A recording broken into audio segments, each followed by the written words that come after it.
Ali idemo sada na našeg Natka koji je bio 20. u prvoj vožnji. Idemo Natko, po najbolji rezultat u karijeri u ovoj disciplini. Wengen mu očito odgovara, Natko u cilju i prvo mjesto, 16 stotinki, prvo mjesto i bit će to najbolji rezultat karijere za Natka. Bravo Natko!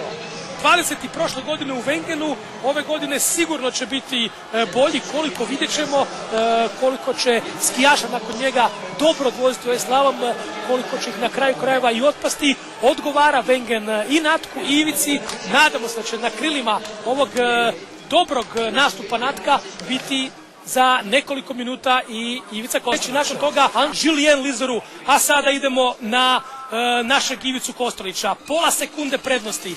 Prednost je bila minimalna ispred Lizerua i Herbsta, međutim pola sekunde ćemo vidjeti već nakon prolaza da li je dovoljno ili ne. Bilo je puno govora i oko ozda i oko operacije, sada je to sve iza njega. Vidjet ćemo da li će ostati miran nakon onoga što su mu napravili između dvije vožnje kada se govorilo o diskvalifikaciji. Za sada vrlo miran u ovom gornjem dijelu. Precizan, filigranski, točan u nastavku. Ivica Kostelić.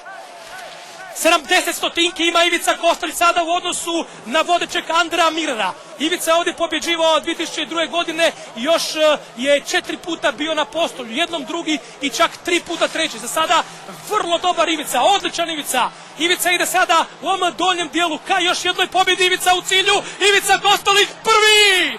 10. puta u karijeri Ivica je uzeo naslov najboljeg u svjetskom kupu. 9 puta je uzeo naslov pobjednika slaloma uz onu pobjedu u Reitralnu. Ivica se vratio u vrh svjetskog skijanja i najbolji ovdje drugi puta u karijeri.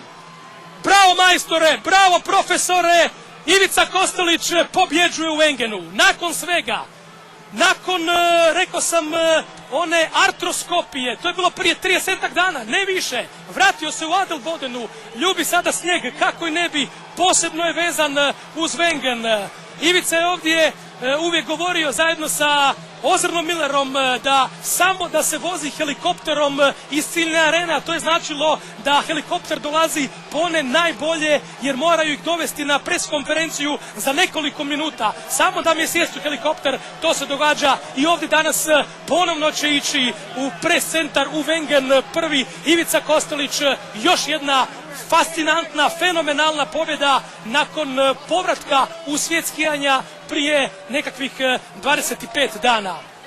Ovdje je pamtio i prvu evropsku pobjedu nakon Aspena 2002. u Wengenu, ponovno na tronu Ivica Kostelić. Drugi Mirer, treći Herbst, četvrti Reich, peti Lizeru, a onda Zurbriggen i tako dalje. Poslije nas više, cijenjeni gledatelji, niti ne zanima, sve tamo do našeg Natka. Ivica Kostelić je još jednom triumfirao u svjetskom kupu.